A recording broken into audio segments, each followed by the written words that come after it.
Salut! Astăzi un Opel Astra cu motor de 1600 X16 XL din 2000. A venit la mine cu probleme de ralantii, nu trage, nu împinge, nu nimic. M-am pus să-i fac câteva verificări. Bineînțeles alimentare, amestec și scânteie. Astea sunt trei verificări de bază pe care trebuie să le facem primul și primul rând. Și m-am pus să verific pompa de benzină, să văd câtă presiune bagă și bujiile,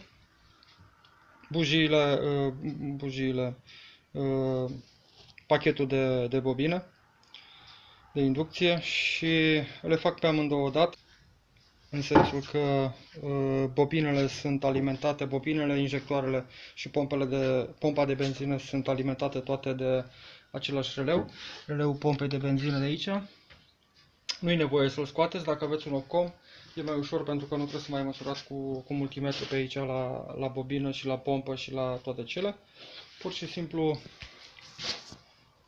puneți contact, dați cum ați mai văzut și dăm activare. Se aude și pompa de benzină. Văd că bagă 3 bari, da? Am 3 bari cât trebuie, normal fără regulator, deci neregulat ar trebui să fie 3 bari. Regulat ar trebui să fie între 2,2 și 2,7 parcă. Și neregulat între 2,8 și 3 parcă, ceva de genul ăsta. Scânteie avem și scânteie. Da, scânteie puternică pe cilindru 1.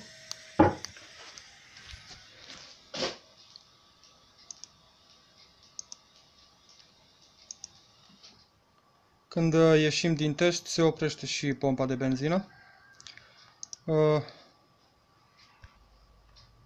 Suntem pe cilindru 2. Se aude și pompa de benzină. Da? Și avem și scânteie. Mai ușor așa.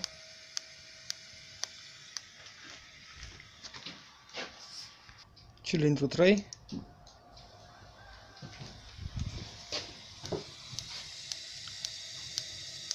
Din nou scânteie puternică, pompa de benzină funcționează.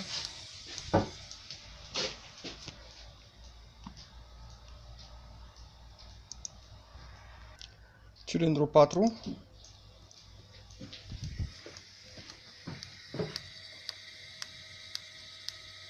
Este și scânteie, se aude și pompa de benzină.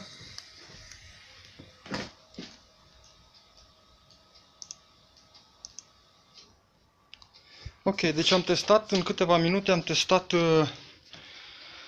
două din cele trei componente, și anume scânteie și alimentare.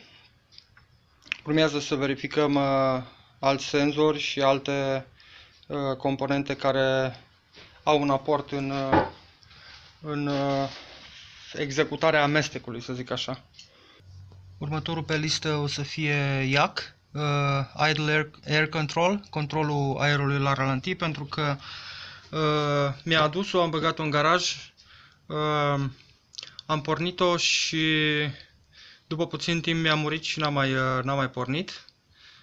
E foarte posibil să fie din cauza, a mai pornit de fapt, dar ținută doar din pedală. E foarte posibil să fie din cauza IAC-ului sau din cauza senzorului de clapete de accelerație. Vedem. Bun, demontez și IAC-ul, regulatorul de ralantii. Asta nu e decât o valvă cu un servomotor care închide și deschide în funcție de cât cere ECU.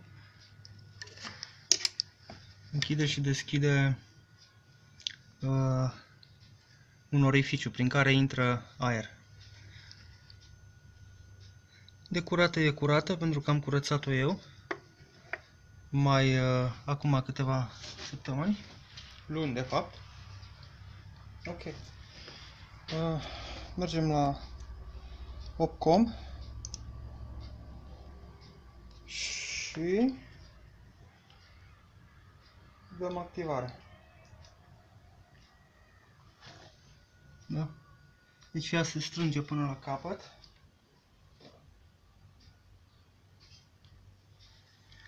și dacă îi opresc activarea, iasă înapoi. Încă o dată activare.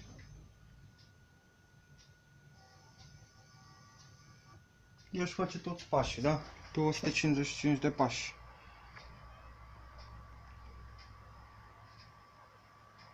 Și ajunge la 0 pași. Deci când e la 0 pași, e deschisă complet, să zic așa, e închis orificiu. Și când e la 255 de pași, e deschisă complet, dar nu o să fie niciodată la 255 de pași, pentru că nu cred că o să aibă nevoie să fie atât de deschisă. Dacă e la 255 de pași, înseamnă că intră foarte mult aer acolo. Bun, deci controlul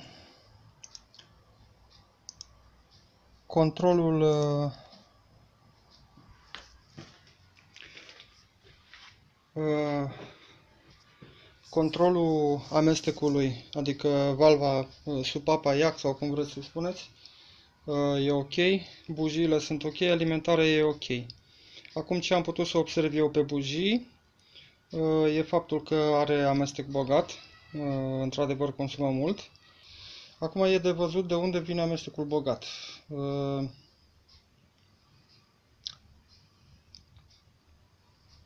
Ar mai trebui verificate injectoarele, să vedem cum lucrează, dar e o lucrare destul de mare de demontat injectoarele și vedem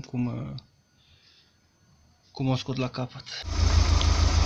Ok, am reușit să o pornesc, merge la fel ca înainte și am reușit să o pornesc numai după ce am scos bateria, după ce am scos fișa la baterie, după ce am scos fișa de minus a bateriei și după ce am desfăcut carcasele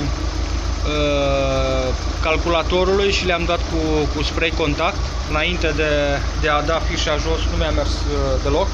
Deci după ce am resetat calculatorul, a pornit totuși, dar merge cum se aude. Deci calculatorul e, în opinia mea, 99% sunt sigur că e calculatorul. Iată ce vă spuneam și despre presiunea regulată, să zic așa. Hai să o punem aici, să văd dacă o prind în ambele. Nu prea. Aș vrea să o prind în ambele, să le prind în același cadru. Da? Ia uitați-vă aici, am presiune 2,4, ea ar trebui să fie între 2,3 și 2,7 cu regulator. Acum, regulatorul, cred că știți cu toții cum funcționează, e o membrană înăuntru care e cu arc și când e închisă, vedeți, e închisă clapeta de accelerație, vacuumul e mare și neavând pe unde să tragă, da? Deci acum e mai mult gol aici și are pe unde să tragă, deci vacuumul în admisie scade, cum ar veni. Dar când e vacuum mare, la ralantii, având nevoie de o presiune mai mică, pentru că motorul merge la puține turații, nu la turații multe, vacuumul trage membrana de aici și lasă mai multă benzină să treacă pe retur, să se ducă înapoi în rezervor, creând astfel o presiune constantă la 2,4 bari. Dacă accelerăm, scade vacuumul din admisie, da?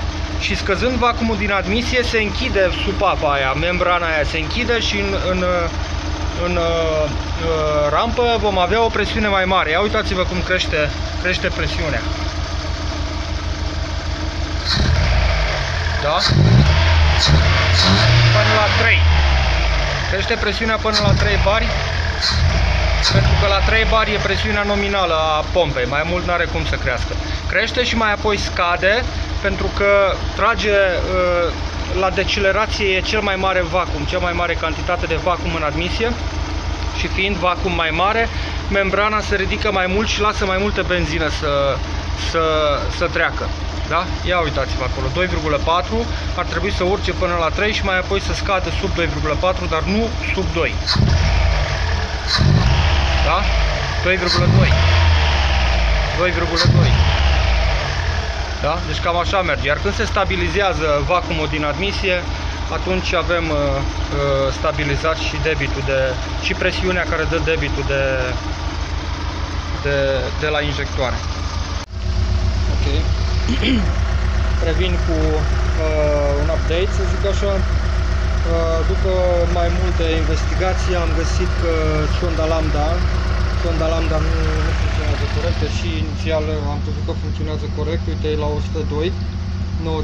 deci dă în continuu sărac. Și aici mi arată la fel sărac. Și pentru că dă sărac, îmbogățește la injection pulse, ar trebui să fie 2,1, între 2 și 4,1 și e 6,2, 6,3, deci e foarte, foarte mult.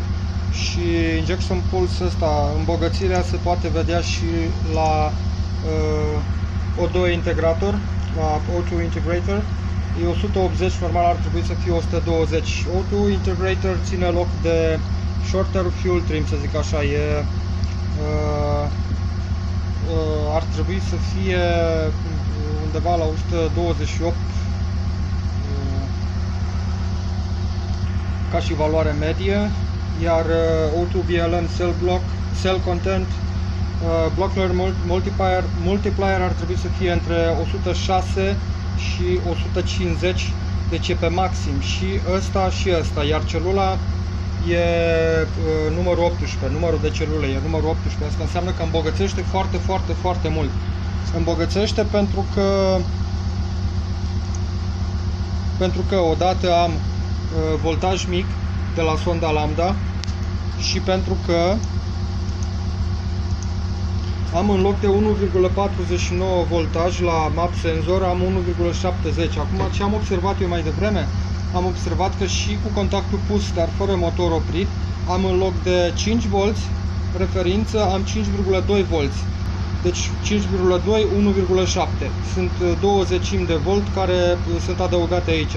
Și ca să înțelegem de ce îmbogățește pentru că cu cât e mai mare voltajul, cu atât calculatorul știe că intră mai mult aer.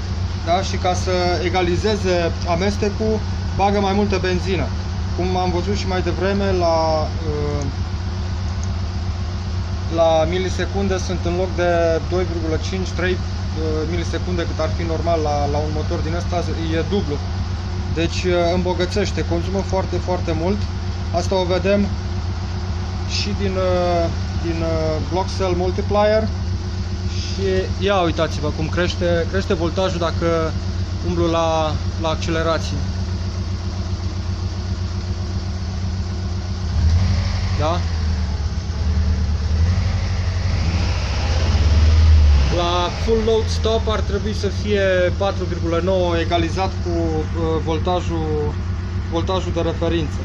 Dar el acum fiind cu 20 mai mare, bineînțeles că calculatorul vede mai mult aer și ridică nivelul de benzină. Dacă scot sonda lambda, iată, se va stabiliza. Da? Deci ia uitați aici. Map sensor, manifold absolute pressure a revenit la 1,54, nu mai e 1,70. Asta înseamnă, în opinia mea, că undeva e un scurt aici și preia mai mult voltaj calculatorul.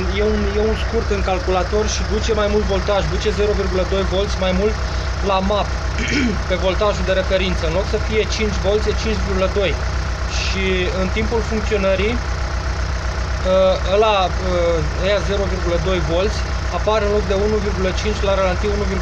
În felul ăsta semnalul de la map transmis la calculator e că e mai mult aer decât trebuie și îmbogățește amestecul. Da?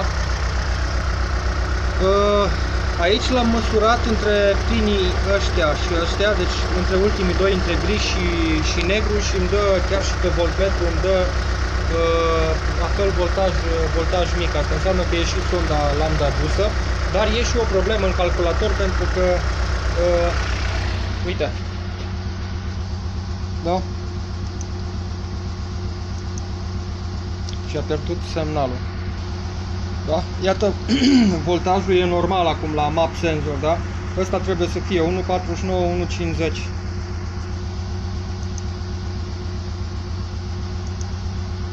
Iar injection pulse a revenit la 3, 4, da? Deci a scăzut de la 6. A scăzut tocmai pentru că în calculator intră acum semnal corect. În loc de 1,7, da? Cât aveam aici, avem 1,5, intră semnalul corect. Deci semnalul era cum, în calculator, probabil că e vreun scurt în legătură cu sonda lambda. Ceva face scurt în legătură cu sonda lambda și trimite mai mult voltaj la map. Și mapul, având mai mult voltaj, trimite înapoi semnal către calculator. Vezi că am atâta cantitate de aer, în loc de, să zic, 7 kg de aer pe oră, am 9 kg de aer pe oră și calculatorul trimite semnal către injectoare să mărească timpul de pulverizare. Uite, 3,8, el normal ar trebui să fie undeva la 2,730. E totuși încă destul de mare. Iar spark angle before TDC, top dead center, ar trebui să fie undeva la 9, 10, 12. Ok. Aici, după cum vedeți, sonda lambda nemai primind semnal pentru că e desfăcută carcasa, e la mijloc, e semnal de referință la 460 mV. Air-fuel ratio 14,6, e aproape bun, ar trebui să fie între 14, de fapt e bun că e între 14,5 și 14,7 cât ar trebui.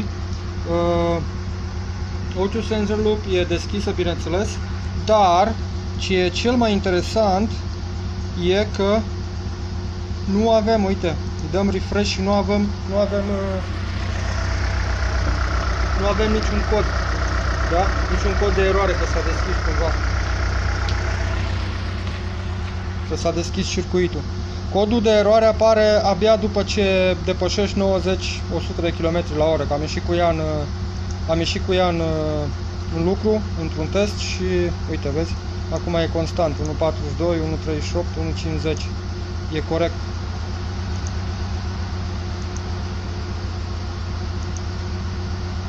Iar O2 Integrator acum e la 128.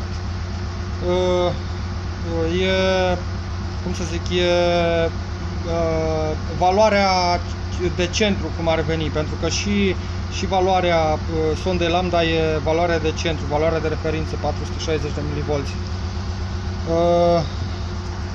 O2 BLM Cell Content Block Learn Multiplier, adică un fel de Long Term Fuel Trim, e la 150, ar trebui să fie între 106 și 150, parcă, așa ceva. El e la 150 pentru că asta e valoarea învățată pe termen lung, cum ar veni. Da? Ok, ca să nu credeți că vorbesc prostii, asta e ce spune TIS, deci O2 Integrator, da? O2 Integrator ar trebui să fie 116-140 de pași, deci 128 e valoarea de mijloc. Ia să vedem. BLM.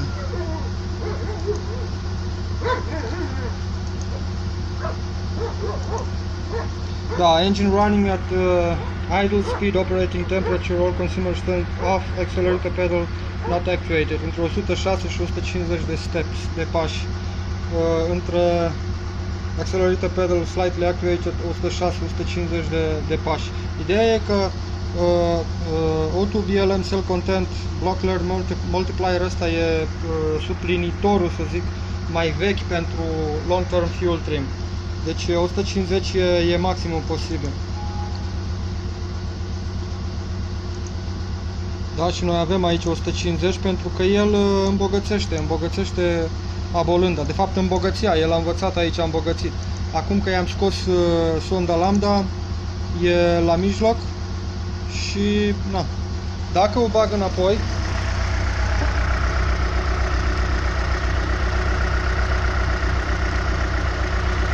o să se simtă puțină diferență, da? Am băgat înapoi, iată, a urcat la 305, 318, o să se ducă în jos și o să se stabilizeze acolo.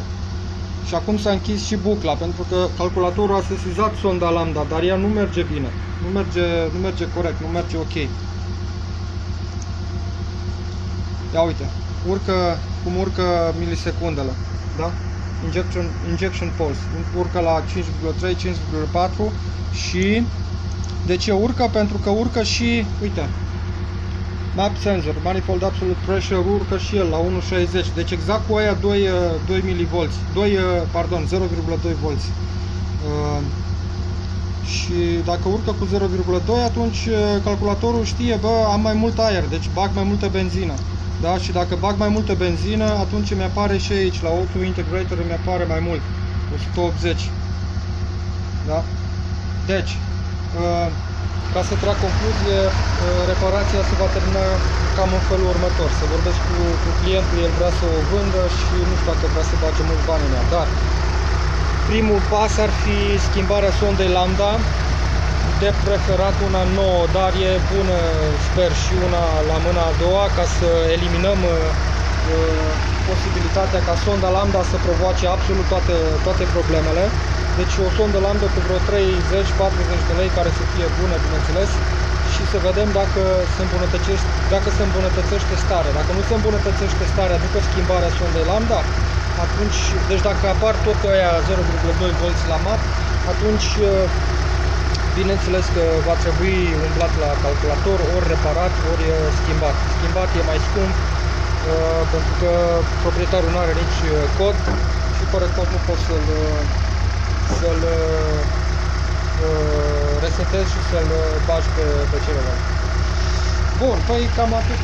A fost destul de mult, de 4 ore, 5 ore am muncit pe ea până să le văd pe toate, dar cu sârguințe și cu astea au trebuit să demontez toată partea asta de aici, să mă asigur că nu sunt probleme de vacuum, pentru că vedeam că sunt 0,2 volți în plus și credeam că e pe undeva vacuum. Dar după aia am scos sonda lambda și mi-am dat seama că e o problemă. Adică sonda lambda provoacă ceva ridicare de voltaj în calculator, voltaj care e transmis către map. Deci calculatorul pur și simplu își face el singur probleme, adică își ridică singur voltajul. După aia se sesizează și ridică injection pulse. Bun, păi cam atât, că v-am ținut destul de vorbă. Salut!